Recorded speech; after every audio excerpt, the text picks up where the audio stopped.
nigga got a big B-U-T.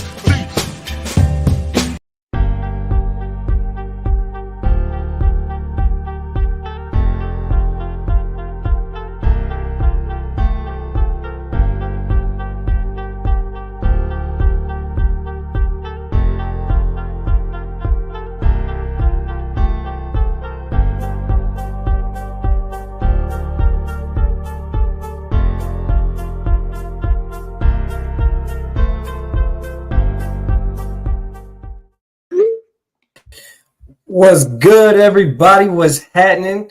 Good to see y'all. Good morning, good afternoon, good evening. You are tuned in to the Role Player Podcast, presented to you by Swish Cultures. I am Jordan Taylor, alongside my guy, Stanford Gentleman, and Swish Cultures co-founder and CEO. Co-founder of Swish Cultures, Anthony Goods, out the CEO in my heart, man. And then the SEC legend and now ESPN SEC Network college basketball analyst Richard Hendrix. Before we get started, everybody make sure to hit the subscribe button below, hit like as well, and then follow us on all social medias with the handle at Role Player Media for the Role Player Podcast and at Swish Cultures for Swish. For those that haven't been here before, we're back with another 4 quarters and an intermission worth of topics, and we'll tip it off in the NBA like we always do, where the traditional big man is dead. We see it, we know it, but Andre Drummond and Hassan Whiteside are still in the gym going at it in the low-end pinch post, which begs the question, is the necessity for post-up bigs done forever, even though Drummond trying to get in his guard bag right there? Rich, what you think?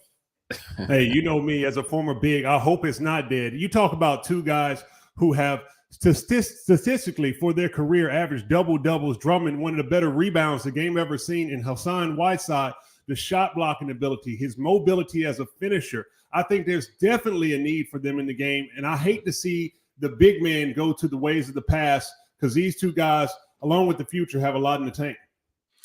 Yeah, man. I hate to see, the post play just kind of become extinct. And I think we're kind of transitioning into guard post ups. And I feel like we're transitioning into bigs, putting the ball on the floor more. But I think it's really just going to take a shift in having more, I guess, a dominant big. Let's say Zach Edey has a very strong year this year. I could see more bigs coming to the centerfold, but as we see here, I think Hassan Whiteside, it looks like he's been eating weights, for the past however long. But with his strength and ability, he was making Drummond look a little small out there. But I don't know, man. I think there has to be a place in the game for bigs that can, shoot the ball and, score on the block. I think Rich and I don't agree on everything, but one thing that we'll always agree on is, especially in this world of analytics, how do you eliminate a part of the game where someone can get down 5, 10, 12 feet from the basket and score at a 57% rate, a 54% rate? Like, that's, to me, is everything that analytics is. And not on top of that, just the eye test and the actual effect that has on an actual basketball game when you have someone who can do that, and the pressure it puts on a defense. We see all these guards, how much pressure, it puts on a defense when they can get in the paint time and time again. But if you have someone who can catch it, again, 12 feet from the basket and score at will, I don't understand how nobody's teaching that, nobody's doing that, nobody wants that. And I know the game moves in trends, but I think at some point that's got to come back into the NBA, because it's not gone from the game, it's gone from the NBA. I totally agree. Listen, you can't teach size. You cannot teach height, and these guys have it. One thing I think when people look at the analytics that they don't take in consideration is the aspect of foul trouble and all of those aspects of the flow of the game.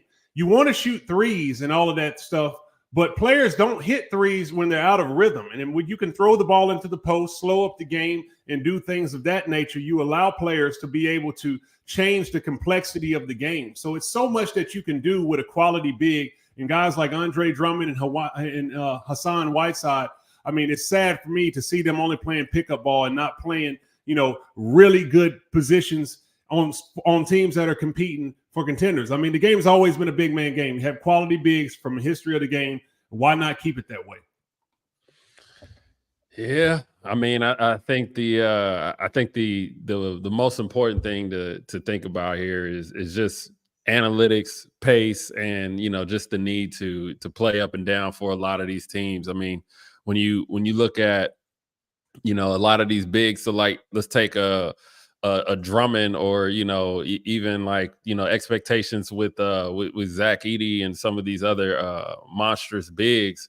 The pace of the game, the amount of threes that are going up, I think it's just going to be tough, man, to keep these guys on the floor, not just on offense, but on the defensive end.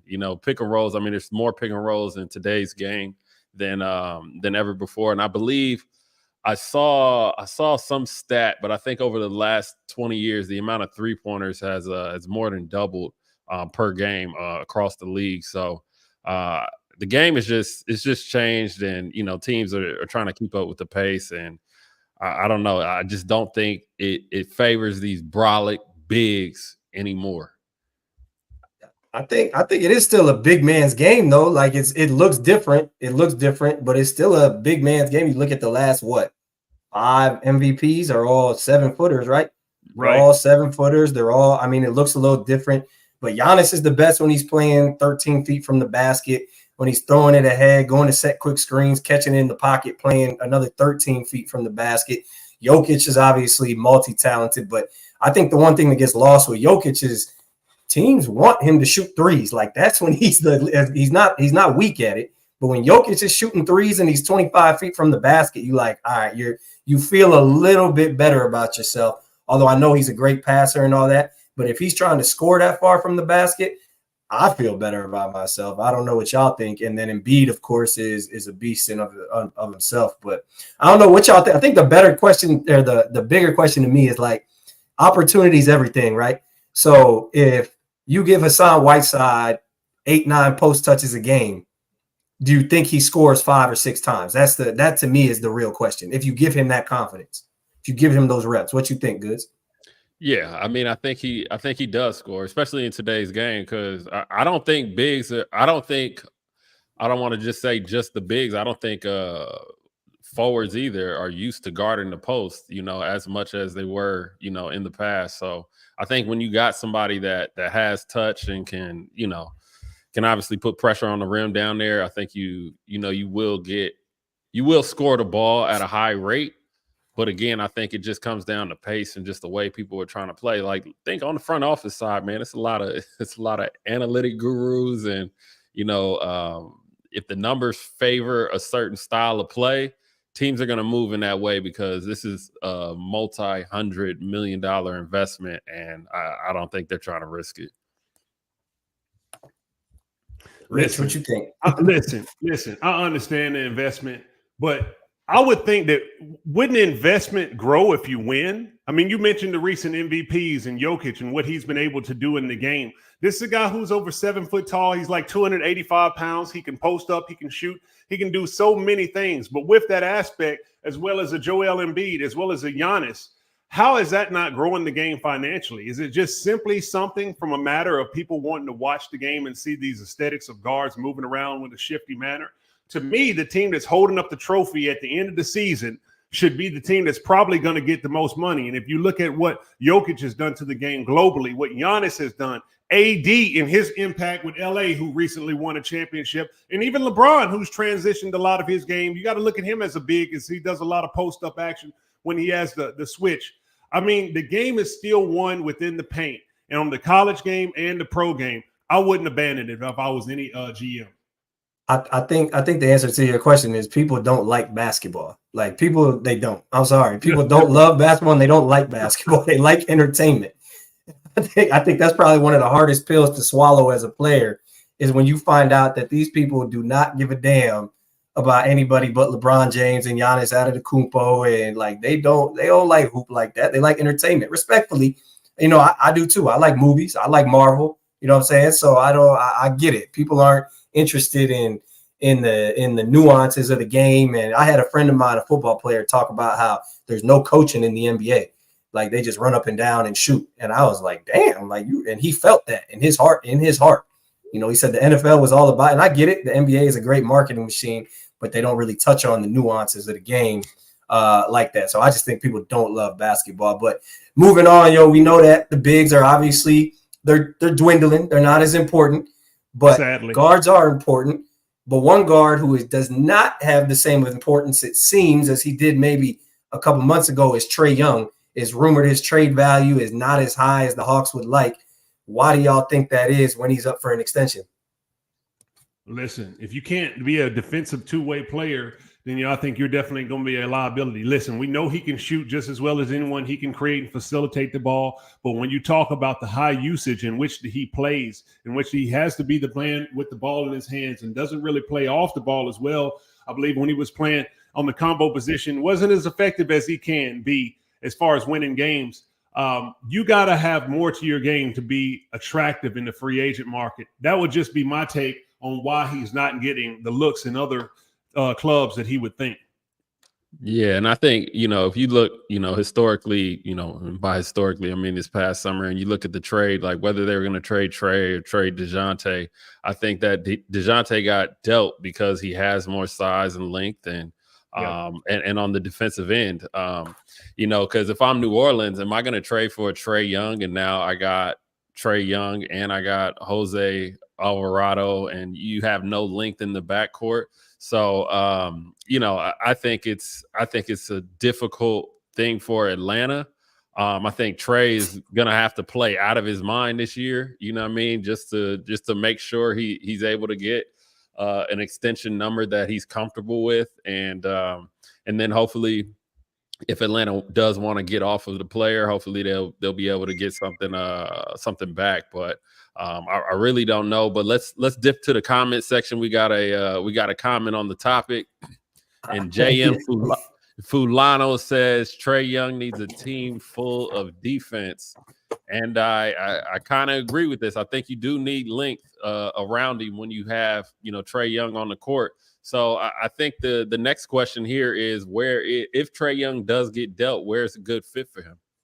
Well, I was going to say that was going to be my point. I saw the comment. You got to it before me because I was thinking the same thing. I also think that trade the fit between him and DeJounte wasn't as good as people thought it was going to be.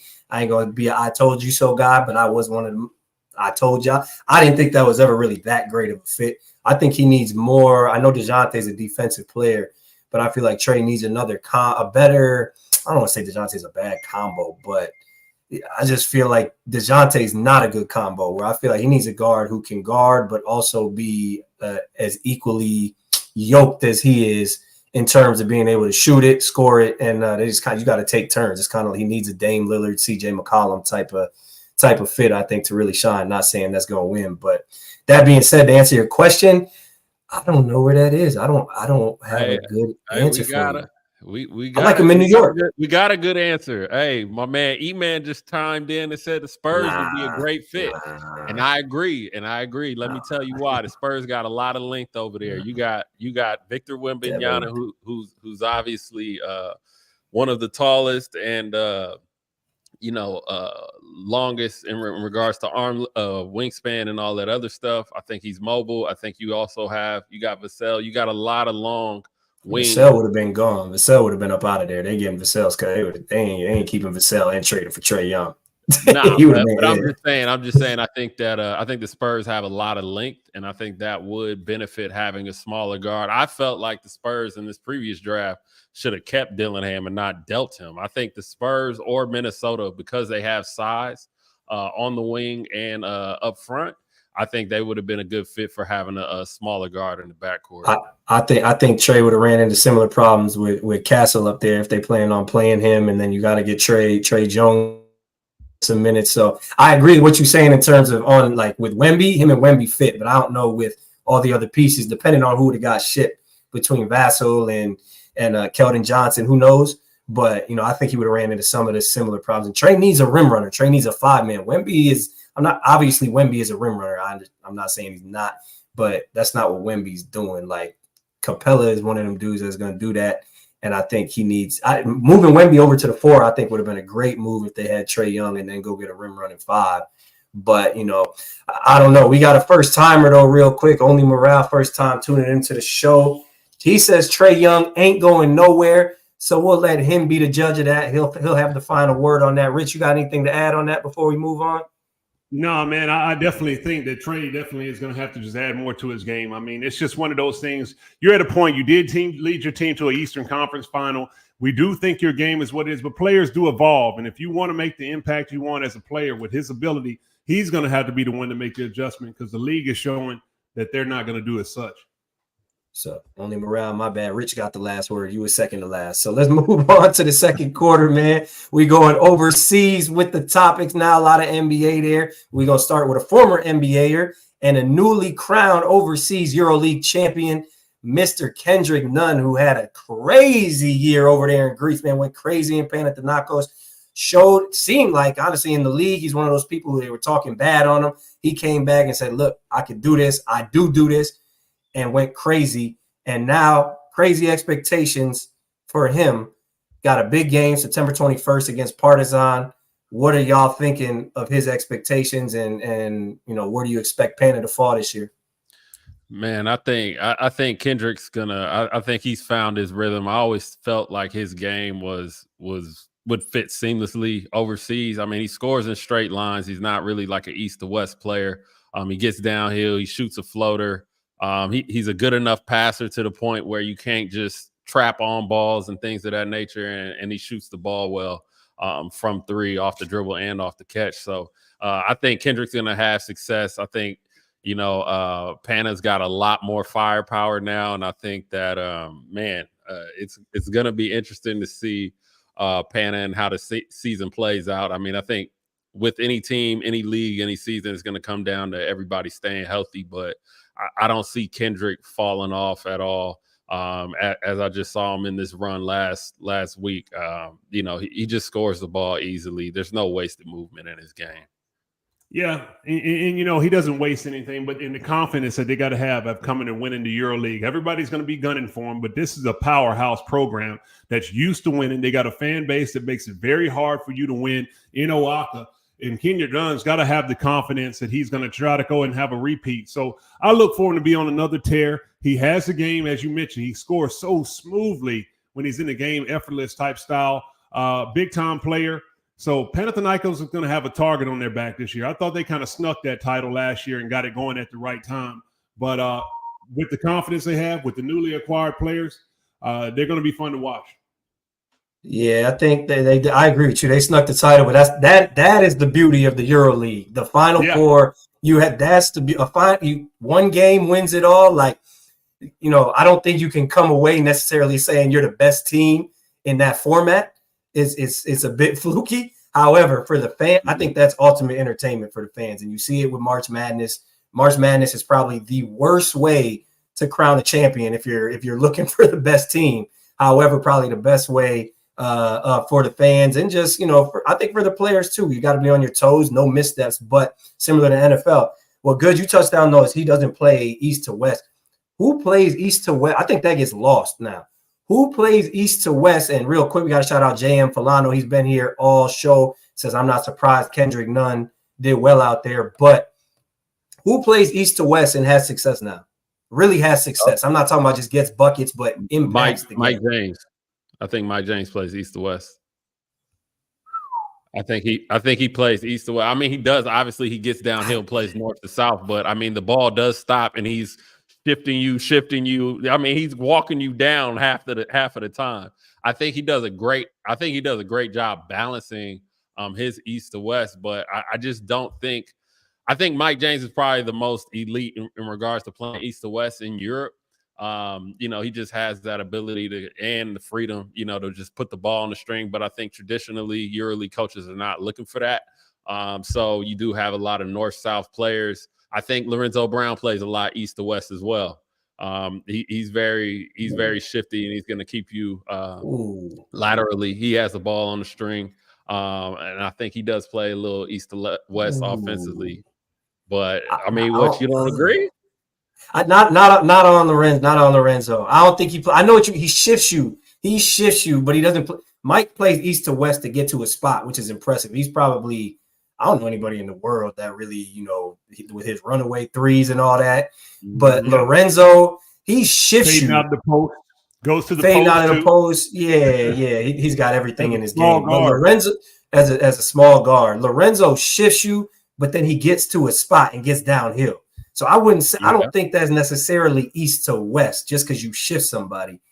Like would you say Darius Garland plays east to west like that? He make 18 moves. I seen a clip of him playing at the run the other day, and Chet was guarding him Holmgren. He made about 8 moves and ended up with a left-hand floater and made it. And everybody was like, that's tough. And I was like, that's exhausting. But I guess my question, Rich, for you is like, is that something as good as Mike is? It's a show love podcast, so no hate, no slander. But do you think that holds Mike back in turn? He's never won a EuroLeague title. Do you think a lot of that wasted motion holds him back in terms of winning and his impact or not? No. I mean, listen. Okay. It's a team sport. And we all know when you play, it's a situation where it's a reason why some organizations wins. If you look at the history of the EuroLeague, I think it's a championship also to see that Mike James even got Monaco to a Final Four. This is an organization that wasn't even there 10 years ago in the EuroLeague. Now he's made them a relevant team that people want to go to and play. They're getting NBA free agent players who are all-star calibers coming over to join forces with him on this roster. So when you look at talking about wins and losses and championship in Europe, championships are organizational things. You go back, there's only a handful of teams that are going to win them. Real Madrid, Maccabi, Barcelona, Panathinaikos, Olympiacos, CSKA Moscow, and you throw in Ephes with the run they've had recently. So when you look at players who are big-time scorers who come in and carry a lot of the load, if they can get their team to within a game of a championship, I mean, it's something you have to credit. He's one of the all-time greats. He has to get his flowers, championship or not. Yeah, I mean, I think when you look at, you know, Mike James and all that he's done over the course of his career, I mean, guys do want to play with him, and I think like we're really, if we're really thinking about it, Mike James was a 3-point quarter away from, you know, going to the EuroLeague final. I mean, they scored 3 points in that third quarter, which was probably a once in a lifetime thing. I don't think that. I think if he gets to the EuroLeague final, even if he loses, I think that's, you know, kind of solidifies his legacy there. But I think his style of play really does translate. I think anybody that can, you know, command paint touches, you know, at will always be successful. And that's also one of the reasons why I am a big Wade Baldwin fan. I think Wade Baldwin is another player that he gets into the paint and scores damn near whenever he wants. And, you know, say what you want to say about Wade off the court, but the kid competes, I think, on both ends. And I think he's a very, very underrated passer. And I think arguably next to Mike James, he's the best passer and scorer we have in EuroLeague. Nah, definitely. Wade is tough, but well, real quick, Rich, I'll let you go. But Mike, to me, I wanted to stoke some debate and stoke some controversy. But I think he's probably he reminds me of James Harden in the sense that he always elevates teams but doesn't quite get the championship. And to your point, Rich, I think he probably does deserve more credit for even having teams that he plays for at the level that they're playing at, especially because, you know what I'm saying, if you add, I can't sit here and tell you all the components that he's had on his team, but he always is in the mix. They're always in the playoffs. He's always winning. He's always scoring at a high rate. So I think, yeah, he definitely don't quite get the love. It's crazy. He only just got his first MVP this year. But real quick, man, before we move forward, Evan Fournier is returning to Europe, and he said he wants to go play for Olympiacos. Rich, my bad, I interrupted you. Looked like you had something to say on that. What you think? Is he going to Olympiacos, or where should he go if he comes back to Europe? If and when? Well, I think Olympiacos has a good history of bringing some players who are seasoned in Europe and had some experience in the NBA over. I mean, you remember back with Josh Childress coming over to Greece. He had impact, got that team to the EuroLeague final, as well as Linus Glazer. So the history of him going to a club that knows how to handle players who've had European experience and also had experience in the league, they do a really good job of incorporating those guys on the team and then competing for titles. So he comes off a really good performance in the Olympic Games. You have him out there and you almost with a gold medal, finishing center against, finish with a silver medal against Team USA. But nonetheless, a really, really strong player. Got to be on the back nine of his career, but he might have a little bit left in the tank to give. And Olympiacos, I think, would be a really good fit to try to ride it on out. Yeah, I mean, I think when you look at Evan Fournier, I think you really have to just think about, at this point in his career, what is his skill? And I think his ability to shoot the ball will always be first and foremost. He's losing a little bit of the legs that he did have, and I think Olympiacos is probably the best place to go for that. I mean, you look at guys like Alec Peters, and he can kind of step into that role of Isaiah Cannon at the bare minimum, spacing the floor. I think it will be a good spot for him. I think if he's rumored to have some interest from Real Madrid and some other teams in Milano. Milano probably wouldn't be bad. I don't know if I would go to Real Madrid if I were him. I think just with his personality, the ego that he's bringing with him back to Europe, I don't think he wants to play that secondary role because truly, honestly, he's not better than Musa, and he's not playing over Musa. He's not playing over Hezonja. So I don't know where he would fit on that Real Madrid roster. Yeah, I agree with you with that too. I agree with that. Because, listen, when you talk about the Spanish league and the Spanish players, there's a lot of continuity that they have on this team. Yeah, they can incorporate some guys here and there, but at the same time, you have so many guys that have been playing with them consistently. Are you going to be able to crack the rotation of what they're trying to do? And you talked about Milan. I had to look at what is the history of what Milan has been able to do competitively when they're bringing in players. We know they have a high budget. You always roster up and bolster up with a lot of talent. But at the same time, if Fournier wants to come over and wants to compete and win, you have to select a club that has the history of getting it done. Because if you're on the end of your career, you want to be with a group that's proven, that can help you out in the areas that you no longer have. So of those three, I think Olympiacos would be the pick I would make. Hey man, he not playing over Musa? Hell no. Okay, say less. All right, hey, come home, man. Come home to death row. Go to Asvel. Make a statement and get Asvel to the playoffs, man.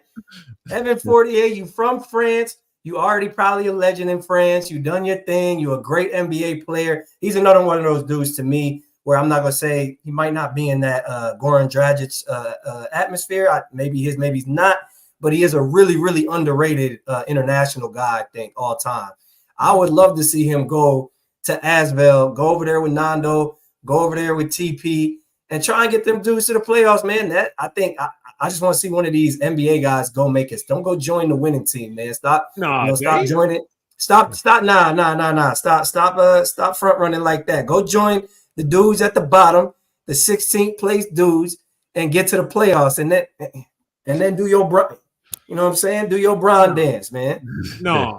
Like these guys have put in way too much work to come over and try to get with a fixer-upper. Fournier has put in, I don't know, almost a decade in the NBA. The man is 31 years old. He's from France. He can do that after the 31 ain't old. 31 is in your prime. He in his prime. No, 31, he's feeling good. He feeling good. Over. How old is Mike James? 32, 33. All right. So Evan Fournier, if Mike James can go do the things we just talked about, he always has his team competing. Evan Fournier, go to Asvel, take them boys to the playoffs, man. They got a couple pieces over there now. They got a couple pieces. They go over there, at least compete. Sure, when I was there, we was 8-8. So I know Evan Fournier at one point, and then it went down the toilet. But that being said, Evan Fournier for sure can go over there and do some things. No, see, that's what you don't want to do if you're 31. Yeah, you mentioned you're on the prime, but you're at the end. You only got a few more left in the chamber, and you don't want to come out there and waste that trying to get a team to the playoffs. You want to join a team that has some players of your caliber that you can roll with so you can extend your prime. If you go out there trying to battle to be on a team that's struggling to make the playoffs, your career will be over, and you can play this thing out for another 5-6 years. You don't want to go in there and try to be the guy to be the savior at 31 years old after you've had as many miles on his body as he has in the NBA. That's not what you want to do. Evan Fournier's career is not going to be over just because he go to Asvel. He's going to be over there getting buckets and go right, like we've talked about so many times. He can go to Asvel, play well, and then go to Monaco the next year. Be for real. Go to Pana the next year. Be for real. You know how this works, man. Hey, but we got to keep moving, man. Halftime. It's halftime. We're going to take a little break, get into some culture and entertainment. And we talking a little Lance Stephenson, man, born ready. Y'all don't know about that. Rich is a country boy. He don't know about that New York City stuff, man. But listen, right, Lance Stephenson. Let's give him a little taste. Let's give him a little taste of born. They already know she ain't gotta do much to impress me. Fuck with us. Take your time with me, girl. We can get it in. Top down with your hair blowing in the wind.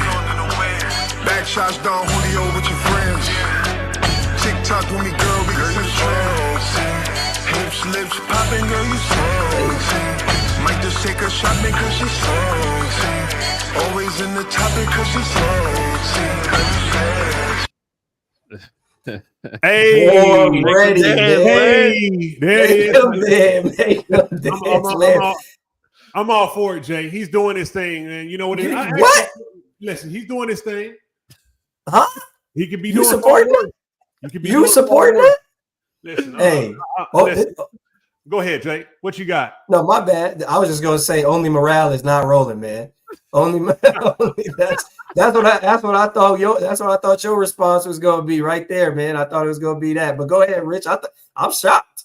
I'm shocked. Listen. Hey, if that's what he want to do, then let him do what he want to do. Listen, it's not for me, but it might be for him. I played with Lance Stephenson in his first year when he was a rookie, drafted to Indiana. I played on that summer league roster with him. That was a talented kid coming out. He was a second-round pick. But to be honest, in the initial, when he first got on that team and he was signed up with Indiana, he was better than Paul George in the very beginning. His attitude, his confidence, his all-around game, that was a guy who really should have been a first-round pick. That was actually a second-round pick and a steal, in my opinion, but no longer playing the game, but he's out here on the track. So you got to give him a little bit of love. Yeah, I mean, I think that, out of all these rappers, and I'm just looking at the rap game, as a whole, it's not always about talent. It's about the personality, your ability to be entertaining. And I think that Lance, if any of these hoopers can be entertaining, I think Lance he's that guy. You know what I mean? I think Lance, and he's from New York. He had a whole city behind him in a heartbeat. You see, obviously he got all his peoples out there showing out for him, and historic places out in Lance. I think Lance can move a crowd, without hesitation, man. So out of all the hooper rappers out there, I'm kind of rocking with Lance, man, and I want to see him make it. You know what I mean? Even though, regardless of the bars, you know what I mean? I think just as an artist, I think Lance has he has the charisma.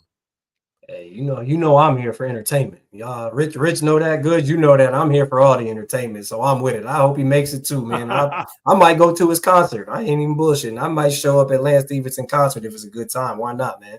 Said Duke. Let me know how that goes now. I ain't doing all You ain't that. pulling up? You ain't pulling up? No, I'm not gonna be able to pull up, but more power to y'all. Y'all enjoy that. That's crazy. Real quick, man. There's a comment from Duke Baylocks. That's what he said, man. Lance was better than Kawhi Leonard when they were on the same AU team. And I think, like I said, I got a chance to go to LeBron camp. That's my claim to claim, or my claim to fame now. So, and Lance and DeMarcus Cousins on the same team. Duke Baylocks is not lying. That man had a lot of game back in the day. But yeah, he did. Let's get in. Yeah, a lot of game, man. Let's get into the third quarter. It's the role player of the week, man. You know how we do it. Is every week. It's a role player podcast, and we acknowledge who is doing their thing and playing their role to perfection. And this week, Sekou Doumbouya, my guy, my former teammate. I got a lot of love for Sekou. You talk about another rapper. That man was 17 years old, walking in the locker rooms with a boombox, trying to spit freestyle. I'm glad he stuck to basketball because I wasn't going to his concert. But he had 21 points, 9 rebounds in a preseason opener for Andorra. He led France in scoring last season. And Goods, you think this will be a breakout year for him, or did he do too much damage for an NBA return? Yeah, I mean, I think Sekou, he's been one of the hottest players in Europe over the past, let's just say 7-8 months. I think he's matured. He was with his agent. He signed with Buna coming out of Europe. Buna ended up firing him, an agent firing a client just because he was, so wild and kind of how he handled things in Detroit at the during the pandemic. And I think he had another agent, and now he's back with Buna. And word on the street is that, Sekou's matured, and he's You know, it seems to be so in his play. I mean, he averaged over 21 points last year in France. I thought a lot of that was, you know, kind of the makeup of the team. He had DJ Cooper on his team, and I felt like, you know, that was some of it. So now we're really going to see, you know, how much of that performance last year was him. Now that he's in Spain and he's going to have to score the ball efficiently, because we know in Spain ain't nobody really playing over 20, 21, 22 minutes. Right. So I think if he does play well, I think he will open himself up for EuroLeague opportunities. I mean, the kid is 6'9". I mean, I think he's only he's got to be 22, 23 years old. You know, there's a lot, but I just feel like the NBA is kind of unforgiving, especially, you know, when these kids come through, our headaches and things of that nature. And Sekou was always a kid, you know, he was somebody I got to play with as well. And he was always a kid I was always concerned of what he would turn into once the money got to him. Not necessarily from a standpoint of, oh, he's going to party and all this other stuff, but I thought very much he could lose focus, and I think he did. But hopefully he's learned his lesson, and I think the kid is talented, man. I wouldn't be surprised if he does end up getting an opportunity with an NBA team if he has a good year this year in Spain. I definitely think he's talented. You know, and that's the unfortunate thing that we talked about before on this show. You all are watching the Role Player Podcast brought to you by Switch Cultures.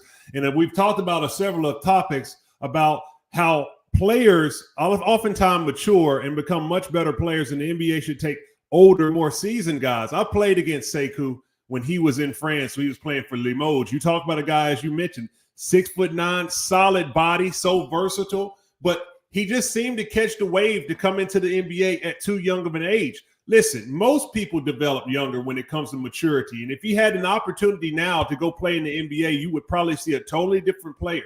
So I hate to see that he could be blackballed or locked out because he was misunderstood early on just because of immaturity. But the 15th overall pick in 2019, he definitely has the ability at 6'9", a solid body, knows how to move, and is coming into his own. If he can make it in Europe, as you said, they're going to have a quality player, and I hope he can only get a second look at it to show what he can really do, because the versatility, the size, and the competitiveness is something that can be special. Yeah, and I think too, Andorra is one of them places too. They let they foreigners get off, man. You look at John Montero last year; he's one of the top scorers in Spain, and then you also had Jarek Harding over there. You not 25 minutes, but it seemed like they let their foreigners get off last year, and it looked like Sekou's off to that same start. Yeah, Rich, I think Rich, you hit it on that, man. Like, I had intimate front row seat, but the year before Sekou went over to the league, man, playing with him in Limoges, the year we played against y'all. And I don't even say it was never a concern about the money and what he was going to do. He was never focused, and he was never focused because he was 17 years old. So, like, I had, you know, having a lot of those relationships with scouts that would come over. Orlando came over, Detroit came over, and they ask you, you know, what about Sekou? And you tell them, like, look, this kid needs time to mature. Like, if your plan is to send him to the G League or give him 2-3 years to grow up, then he's going to be a really good player. But it's like, again, the expectation is we're taking you 17th overall or whatever he got picked, and we want you to come into play. They set him up for failure. Like, they straight up set him up for failure. And I hope, to your point, Rich, I hope it doesn't get to a point where he's blackballed, because obviously when you're 22 and you figure out, Sekou stop. I mean, and I hope he don't mind me saying this, but, you know, he started playing basketball. We know the European environment. He started playing basketball. He stopped going to school at 15. So he's just out here playing basketball. He's getting paid a little money to play basketball. How can you expect someone to fully understand what's at stake? You know, this is a big business, and it was an unfair ask of Sekou from the jump. It's obvious. We've had this conversation before. They need to start taking guys at 21, 22, not only for the product of the league, but also that's the right thing to do. And I'm not trying to be naive and altruistic, but it is the right thing to do for kids and these players. And I think most definitely, it's most definitely better for the player. I mean, you touched on it. I think basketball players and athletes get a bad rap just in general when everyone talks about their maturity.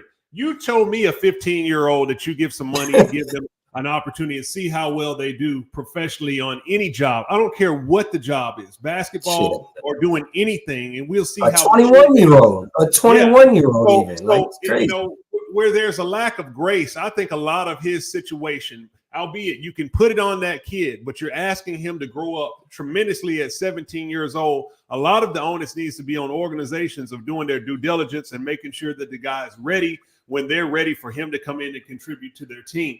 So good to see that he's been able to get back to his old agent, that they've been able to reconcile things and do what they need to do so he can be the player that he once can be. And also shout out to DJ Cooper, too, one of the best assist men that you'll ever see in Europe. You don't see a lot of guys get their love, but DJ Cooper, man, you talking about that's 8-9 assists. Count that every single time he comes out to play. Hey, my second favorite point guard next to Jordan Taylor, man, and JT. Hey, I appreciate you looking out for Sekou, man, because I think what gets lost in his narrative is that he was living by himself at 15 years old. He had no direction, nobody. I mean, the stuff I saw at his apartment at when he was 15, 16 years old was like it was crazy, but it was a kid living by himself and with his homies. So like, I mean, we all were lucky enough to kind of grow up here in the States and under a different system, different guidance and things like that. So, yeah, I think Sekou deserves a second chance, though. Yeah, his best chance. He had Samardo Samuels and myself trying to give him tips, trying to get to the league. So that'll show you the resources he had, man. I don't know. Those are the worst. Yeah, I was gonna say I don't know how much of a chance he stood, man. But look, he's got it together. And so cool to your point, like. Man, you saw the flashes when I was with him. He had a game, he had like 36 points, and I think he might have, I don't know what it was. They said he took maybe like 10 dribbles. For a guy like that, he need, or, you know, so you saw it. So I'm really happy for him, you know, that he's getting back to it and doing all that, man. So shout out Sekou. But listen, let's jump into the fourth and final quarter as we wind down the show. We jump into a little more granular topics, something to kind of break down the game, give you a little bit of our knowledge, the limited knowledge, but also a plethora of perspectives here. We're going to jump into Coach's Corner, and we're going to start at Goods. What you got, man? Tell us about Coach's Corner today, because that's your world today. No, I mean, Coach's Corner, man. I was thinking today, man, I think we should talk about, you know, the evolution of coaching, and I think that, you know, I thought back to like Danny Hurley was obviously up for the Lakers job, and he's kind of heralded as the most intelligent of coaches in college basketball for the system that he runs. Do you think it's better for players, I guess, for their development to play in such a strict system or something with a little more freedom where you have to kind of like read and react? What do you think is a better fit for players in their development at the college level? At the college level, that was a good way to clarify that, because I would say when you talk about at the youth level, I think the best way for kids to learn is for action, for them to get up and down the court, for them to have space, for them to get into their game. But I do like the fact that what Danny Hurley is able to do is teach the guys how to read and react from situations. It may seem like a lot of that stuff is set plays, and I know they have some action, but he has all 5 players who know how to play off 2 feet in triple threat. They can all pass, they can all catch, they can cut without, they can screen away, they can play in the pick and roll, and they can shoot and take a shot from the outside. So when you have that type of balance where you can play at a slower pace, a faster pace, it gives you the type of play style versatility that I think makes you a better basketball player. When you look at basketball players to now, in my opinion, most are just hoopers. They just can go out there and run and shoot and have the skill set. But I think the biggest aspect that you need to see in today's game needs to be the development of the IQ of the game. And the younger players do not have that anymore, but it's refreshing to see that UConn and what Danny Hurley is able to do, that it seems like his players know how to play the game. I think I'm going to work backwards. I think I don't even know if I can say the dudes you talking about, Rich. I don't even know if I can call them hoopers, because what you call them, shit. Hoopers, man, like real talk, like hoopers that when we grew up, hoopers still had a level of IQ. Like it was efficient. You know, a hooper was Jamal Crawford, who, he played with the ball, but one, that was his role, and two, he was extremely crafty and highly intelligent in how he got to his spots and how he crafted his game. Right. So that was a hooper. That was what we considered a hooper. Now a hooper is just someone who dribbles the ball and does 18 different moves and got a deep bag, which is fine. That's cool. I'm not knocking it. But then going back even further, I don't think you can have an effective, strict basketball system without guys that know how to read and react. So I think like being able to teach the game like at a young age and even up to college, I think almost like Princeton offense, even just running around and letting guys kind of figure out spacing them or giving them a template and letting guys screen away, back cut, and just kind of figure out, oh, I'm not supposed to be standing next to this dude. That's at a really young age. At a college level, I think, if you don't have that, then it's impossible to read and react. So I think, I don't know, I'm kind of, I guess the answer is, yeah, it's better to read and react at college, but I guess more and more it's harder to implement that when you don't have the baseline fundamentals of read and react, and then a strict system isn't really effective. So it's tough. It's tough to stay, but I guess I got to go read and react. Goods. Yeah. No, I mean, I think playing for somebody like Hurley, like obviously they've won a ton of games and things like that, but I also believe there's a need for freedom in this game, and I think you get a lot of players that can only play, within a system, especially as intricate as his are. I mean, you're going to get so many open shots, so many open looks, but I think when you look at your pro career, and obviously you're not going to be playing with masterminds such as Hurley, that's when you really have to kind of rely on your ability to just react and use, your own creativity. So, I don't know, man. I go back and forth. I think there's a place for, both, in the perfect world. But I just think that, yeah, you probably are better off playing within a system and learning the fundamentals and spacing and things of that nature. And I'm just thinking about, what comes with that level of coach. But yeah, what happens when you have a bad system? When you have a bad system, I think you're going to become like a bad and frustrated basketball player. I think when you have a bad system, we've all played on teams where the system just wasn't systeming and it was tough to score. It was tough for everybody. It was tough for the bigs to get the ball and score. Like everybody just felt like, oh, the spacing's bad or whatever it may be. So I think a bad system, man, it just kind of begets, bad basketball players or makes you look bad. And I think that's horrible for development.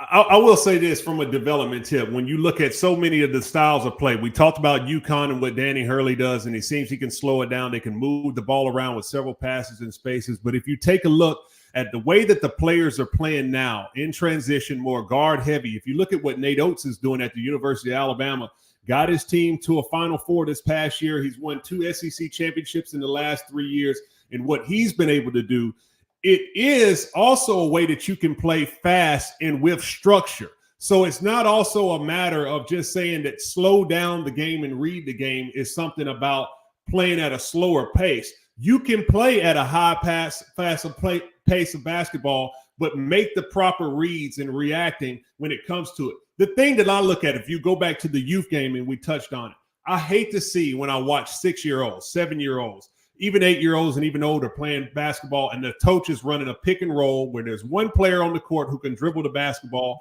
Somebody else comes and sets a screen, and all the other 3 players are just watching one guy shoot a layup, and everybody celebrates.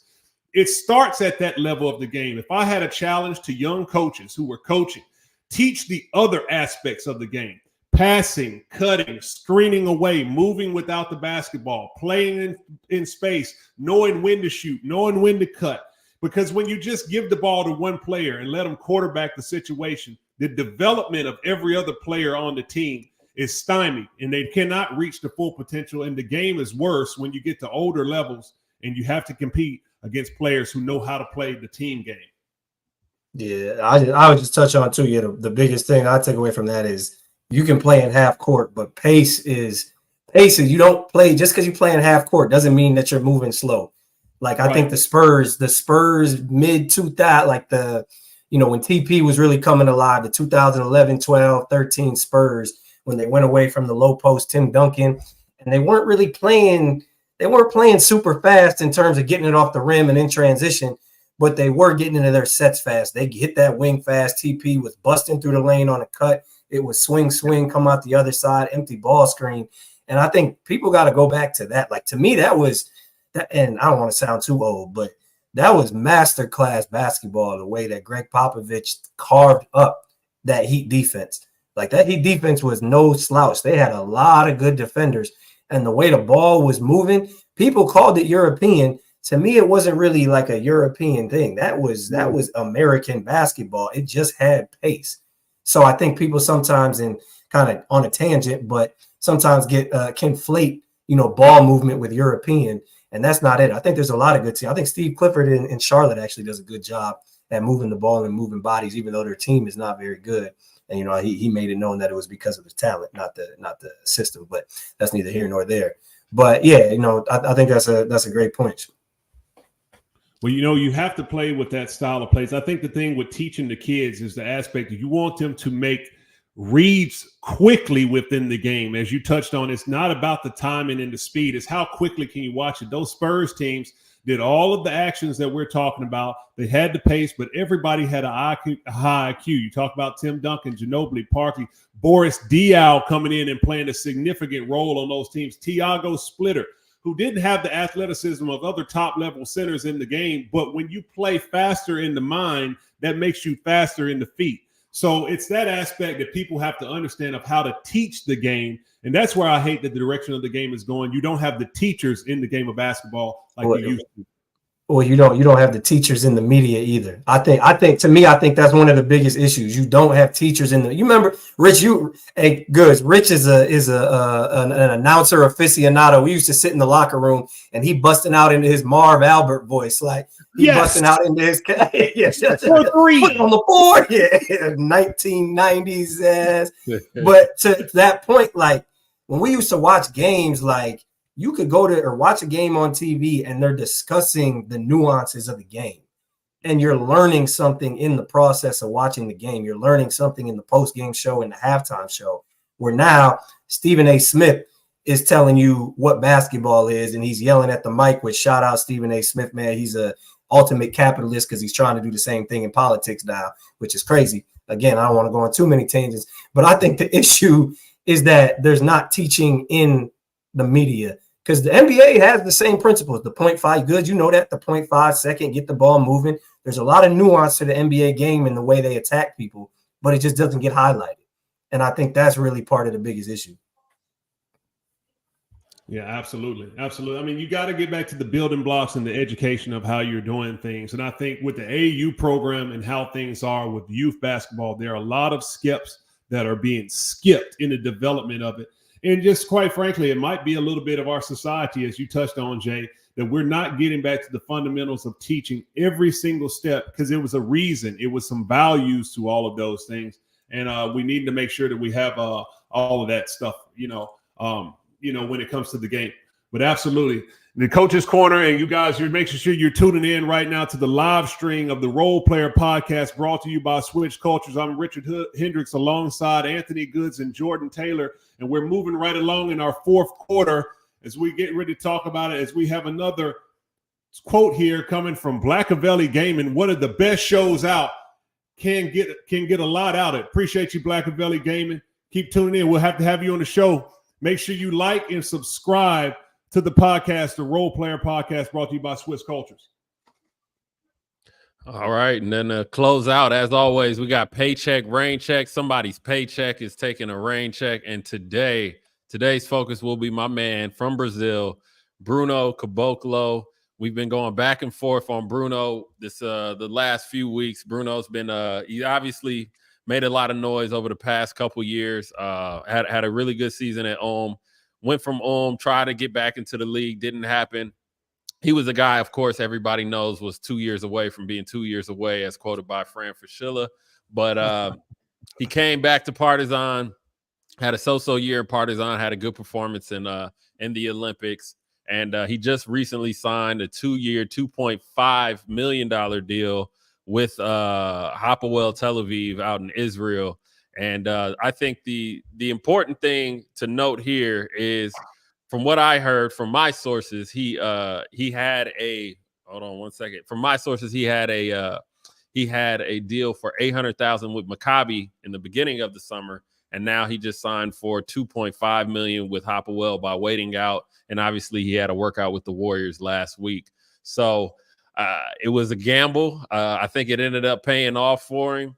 And man, I'm glad to see him, come out on top of that. But I think Maccabi fans, is it time for Maccabi fans to get a little nervous now, or what's the deal, Rich? No, I'm gonna be honest with you. I don't think ask so. him. He at home. Don't ask him. Don't ask him. He's not finna tell the truth. I don't think so. Listen. You understand when it comes to Israeli basketball, they know who runs the league. They're gonna have the guys with the yellows that you're gonna go through. Listen, I like what Hapoel Tel Aviv is doing. Bruno Caboclo coming off of his run with the Brazilian national team. Patrick Beverly on the team, as you mentioned, Joe Ragland as well for Hapoel Tel Aviv. They definitely have some players who can bring it. But at the same time, when you talk about going up against Maccabi Tel Aviv and that guys in the group that they have, really good team led by Oded Katash. Wade Baldwin's been doing some really good ball, playing well. So it's harder to go and try to knock off the Giant. It's a lot when you're playing against them. You know that they're the favorite. Maccabi knows that they have that type of pressure on them. So even if you do have a team that definitely has that type of talent, you have to figure out how are you going to make it mesh on the floor. And the continuity that they're going to be playing against in that league against Maccabi is going to be very, very tough for them to overcome, even though that they do have the talent. But Bruno Caboclo, happy for him with his new deal with Hapoel Tel Aviv. He definitely earned it with his play out there with Team Brazil in the Olympic Games in Paris. Look, I'll say probably at least 5-6 times out of 10 when you just throw money at a situation, it probably doesn't end up in a good thing. I will say that. Like that. However, Rich played in some very, very prominent years of Maccabi Tel Aviv basketball. I played in Israel when Hapoel Jerusalem was really pushing them dudes to the limit every single year. So I've seen it happen. And with the, were they able to get it done, though, Jay? They able to get it done? They did get it done. They did. Hapoel Jerusalem won the league one of the years I was there. So that being said, I think Hapoel Tel Aviv, they have enough talent-wise, obviously. How they mesh, obviously, like Rich said, is going to be an issue or whatever. But I don't want to put the cart before the horse. I'm cheering for them because I think that's the only thing. I think a Hapoel Tel Aviv Maccabi EuroLeague Final Four game will go absolutely crazy. And I would pay money to more so even than paying the Olympiacos, even maybe not Partizan Red Star. But I would pay money. I would buy a plane ticket to go watch Hapoel Tel Aviv and Maccabi play in the Final Four, or even better, a first round playoff series. I think that would go crazy. Yeah, it was when I played with Hapoel, we actually played Maccabi in the first round of the playoffs, and yeah, I mean it was nuts. Obviously, there's a rivalry there. For the fans that don't know, anytime you have two rival teams in the same city, they call that a derby. So Tel Aviv obviously being split between Maccabi and Hapoel Tel Aviv, that will make a great playoff series. I know the fans will be into it, and man, that's going to be interesting to see. But let's not forget about Motley over there. They got Ish Wainwright. Hapoel is deep this year. They got a EuroLeague budget. I mean, it's gonna be a battle, I think, out there this season, man. And I hope that I hope we're able to see that matchup in the playoffs. Because, that's the real rivalry. You touched on Hapoel Jerusalem, who definitely had a run in the Israeli league, but Hapoel Tel Aviv was down for some significant years, lost the budgeting and the funding. They worked their way back. Now they have a backing. This is the team that actually has a huge fan base in Israel, and they're right there in Tel Aviv. So when Hapoel can get the backing behind it, plus with the traditional power of Maccabi Tel Aviv, now you have two teams that are definitely going to be ready to have an outstanding atmosphere and going at it. It's going to be a star-studded event. Hey, I wish I could lace them up one more time to be out there. Now, what do you think, Goods? Nah, that would be dope. Rich gonna be 62, still wishing he could hoop, man. Rich is a basketball head, a true love for the game, man. And we appreciate you coming on and amplifying the Role Player Podcast, adding to the show along with Goods and I. That is all we have for you this week. We will be here every Monday at noon Eastern live stream, the Role Player Podcast presented to you by Swish Cultures. Be sure to hit subscribe and the like button below and follow us on all social media platforms at the Role Player Media for the Role Player Podcast and at Swish Cultures, and keep coming back every week to come and get some of this basketball knowledge and this good talk. We'll have a guest for you next week. I think, don't quote me on that, but come back to you. We love you. Appreciate you. Peace.